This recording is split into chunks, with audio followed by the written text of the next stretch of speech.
Ladies and gentlemen, welcome to Home of Politics. This is the best place to be. I thank you for your continuous support, subscriptions, comments, and I also thank you for your continuous tuning in. And do not forget to turn on the notification button so that when I upload a video, you don't miss out on the content. My good people,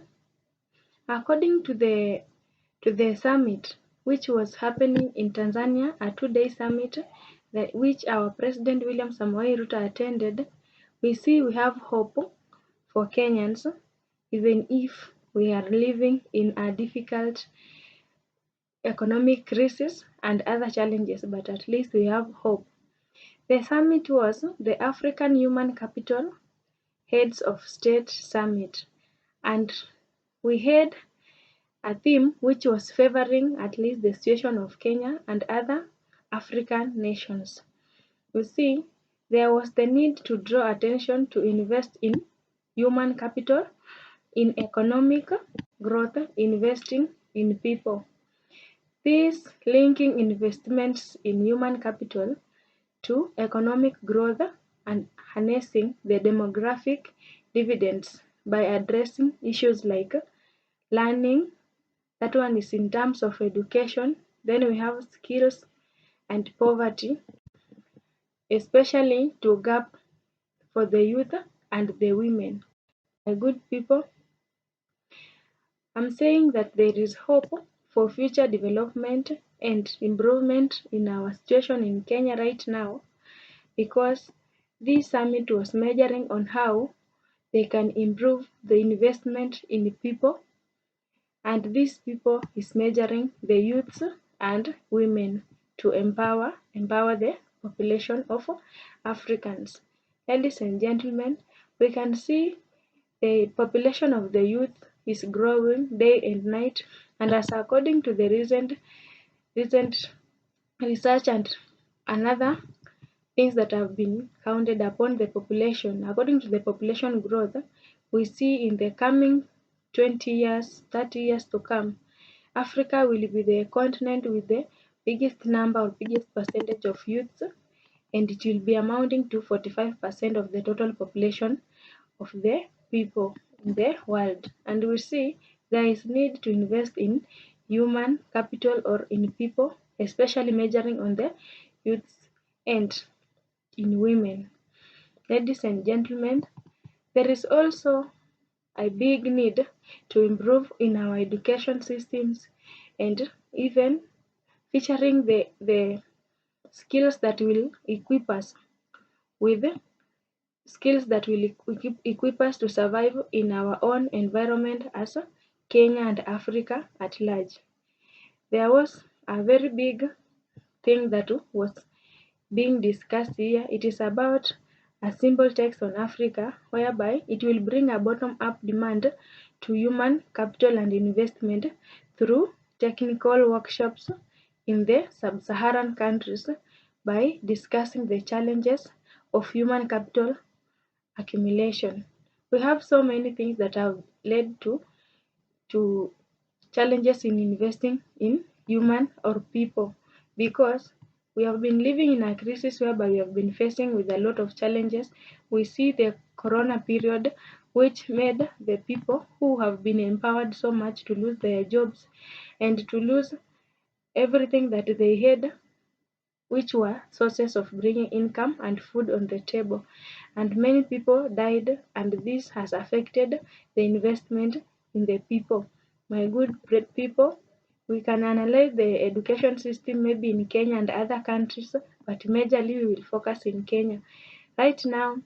we see in order for us to acquire knowledge, someone have to be educated at least to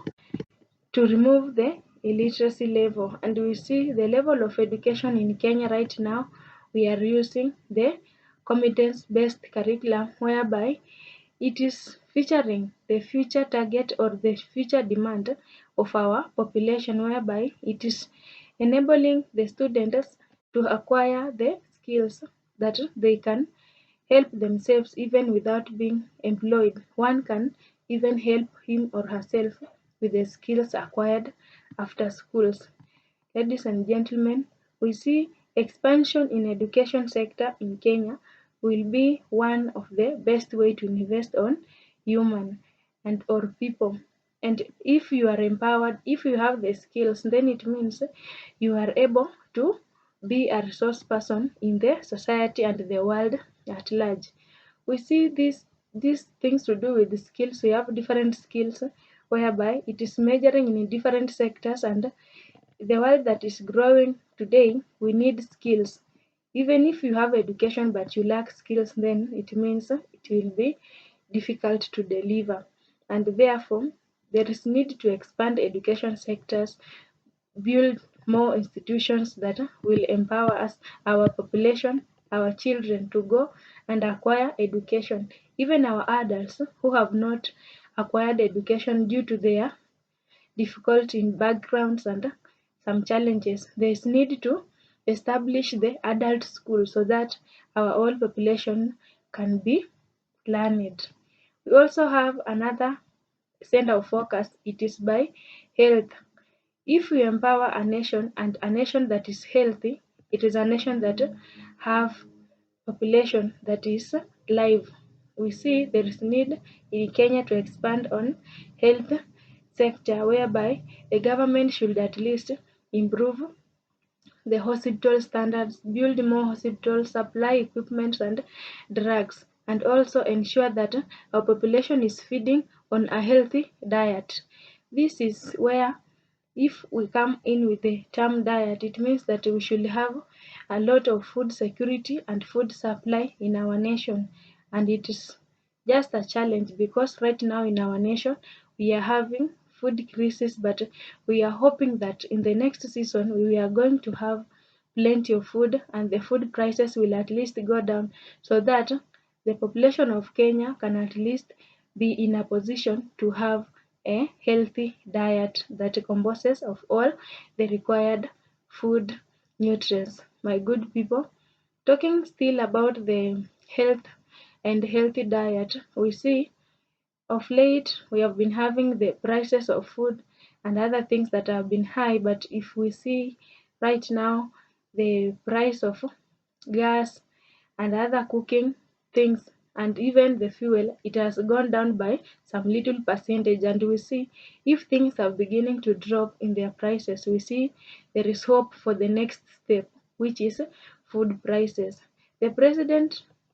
have been going around the counties and he has been encouraging the farmers so much because he has been promising to lower the price of fertilizer, and when the farm inputs are being lowered, then it means at least it will have a favorable time for farmers to invest a lot for us to have plenty food in the next season. And we really hope that our nation will not lack food again, which will contribute to high food prices in Kenya. Ladies and gentlemen, we still have hope that our nation will improve, and through all the efforts that the government is struggling to at least try to control the situation, ladies and gentlemen, there is hope and light at the end of the tunnel. We are also affected by the corona, other things like fuel prices which have been fluctuating and fertilizer prices. We see it is not our fault even to have all this because we have been depending on the supply of another nations like Ukraine. They have been the major supply of fuel and other things in Africa. But since Ukraine and Russia have been involving in war, it means that their instability is leading to our instability also in our nation, because if we depend on them for the supply of fuel, grains and fertilizers and other things, and they are not at peace, it means the supply have been cut, and therefore we have to utilize the little one that is being found or the expensive type of fuel that is coming from another direction and fertilizer, and therefore it is making us also to suffer the consequences that we are taking long time to recover. And this one is affecting the investment in people or human capital, because our poverty level right now it is high, because when you compare the population of the youths and women who are not employed who are just struggling for life. You see, the population is very high, and this lack of employment is another factor that is making us to experience several and recurrable demonstrations that is causing lack of peace in our nation. Even the people who have not acquired enough education, let's say for example, somebody dropped out of school due to lack of finances, and that person had a dream of reaching somewhere, and therefore this capacity of people who have been who have not been educated, it is among the human capital that is being lost, and to recover it there is need for government at least to establish technical institutions, adult schools, so that this population can be saved from the strategy of the problems that they are undergoing to suit the demand of the growing population. And we see the estimate says that in the coming years, that is to 2050 or 2040 past the 2030, in the years to come, there will be more need of education systems to be changed, and the demand of population of children that will be at school will be more than 750 million in the whole Africa. And we see here the government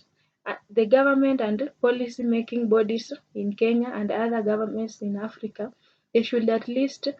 fix their laws and their policies to suit the education systems of Kenya, and to satisfy the growing or rapid growing population, whereby the population system should accommodate every every person, because education is the right of every person to acquire education. And therefore the best thing that our government should at least plan for us, it is to expand the education sector, at least increase the funds that can be used to expand education, and therefore equipping us with everything without forgetting empowering the youth, plus opening for them jobs that will enable us to be comfortable. My good people, the issue of high living standards and other things are being brought by challenges that are worldwide and nationwide, and we see we are not as Kenya alone in this crisis, and we are hoping that things will change, things will be improved, and it will not take too long for us to recover from these challenges that we are facing right now. Otherwise, thank you for listening, and be hopeful that the situation of Kenya will change. Good day.